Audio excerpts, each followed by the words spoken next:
அருண் ஒரு கொஸ்டின் கேட்டிருப்பாரு நேற்று. இவங்களுக்கு ஏன் கிளாப்ஸ் வருது, இவங்களுக்கு ஏன் கிளாப்ஸ் வரலங்கிற மாதிரி ஒரு பிக் பாஸ் அந்த சிட் டாஸ்கில் கேட்டிருப்பாரு. ஸோ அருண் வந்து முத்துக்குமரனுக்கு நான் அந்த கேள்வியை கேட்குறேன், மக்கள் இவர் தான் ஒன்றுமே பண்ணலையே, இவருக்கு எதுக்கு கிளாப்ஸ் வருது அப்படின்னு சொல்லி கேட்டிருப்பாரு. ஸோ அதுக்கு ஒரு சின்ன கிளாரிஃபிகேஷன் முத்து ஃபேனாக நான் கொடுக்கணுன்னு ஆசைப்பட்றேன். இது ஒரு ரிவ்யூவராக கொடுக்கல, முத்தோட ஃபேனாக கொடுக்குறேன்.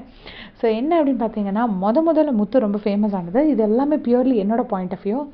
பொண்ணுங்க ஜங்க ஜங்கா பொண்ணுங்க ஜிங்க ஜிங்கான்னு அன்ஷிதா பேசியிருப்பாங்க.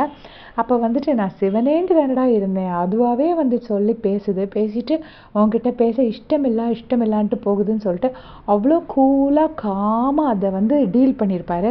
ஸோ அந்த ப்ரமோவில் தான் முத்துக்குமரன் வந்து ரொம்ப ஃபேமஸ் ஆனார் அப்படின்னு நான் நினைக்கிறேன்.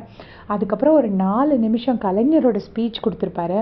ஸோ சூப்பராக இருந்திருக்கும். கலைஞரோட அந்த ஒரு 4 பெரிய லென்த்தி டயலாக் ஒரு 4 நிமிஷம் விடாமல் பேசியிருப்பார். பக்கத்தில் ஆனந்தியும் ஈடு கொடுத்து ஒரு நல்ல எக்ஸ்ப்ரெஷன்ஸ்லாம் கொடுத்துருப்பாங்க. அப்புறம் கேப்டனாக ஒரு ஃபஸ்ட் ஹாஃப் சூப்பராக பண்ணியிருந்திருப்பார். அப்புறம் அந்த பாட்டில் ஃப்ளிப்பை சூப்பராக நிற்க வச்சுருப்பாரு. இது மாதிரி நிறைய டாஸ்க், ஒரு டாஸ்க் 2 டாஸ்க் எல்லாம் நிறைய டாஸ்க் சொல்லலாம். அவ்வளோ அழகாக விளையாடிருப்பார். அப்புறம் அந்த மெமரி டாஸ்க்கு 15 ஞாபகம் வச்சு சொல்லியிருப்பார்.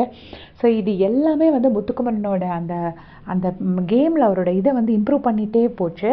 அதுக்கப்புறம் பார்த்திங்கன்னா அந்த ராஜாவோட கேசரின்னு சொல்லிட்டு அந்த கமெண்ட்ரி சூப்பராக கொடுத்துருப்பாரு. கமெண்ட்ரியில் அந்த ஒரு புத்தி சுவாதீனம் இல்லாதவங்களாம் நல்லா பண்ணியிருப்பார் அந்த ராஜாராணி டாஸ்கில். அதுக்கப்புறமா பார்த்திங்கன்னா ஒரு மஞ்சரிக்கும் விஜய் விஷாலுக்கும் லெமன் ஸ்பூன் ரேஸ் வச்சுருக்கும் போது கமெண்ட்ரி கொடுத்துட்டே இருந்திருப்பார். ஒரு ரன்னிங் கமெண்ட்ரி அவ்வளோ சூப்பராக. அன்றைக்கி நிறைய பேர் முத்துக்குமரனை பிடிக்காதவங்க கூட அவருக்கு ஃபேவரபுளாக கமெண்ட்ஸ் போட்டிருப்பாரு. ஸோ இந்த ரீசன்னால தான் முத்துக்குமரனுக்கு கிளாப்ஸ் வருது அப்படின்னு நான் நினைக்கிறேன்.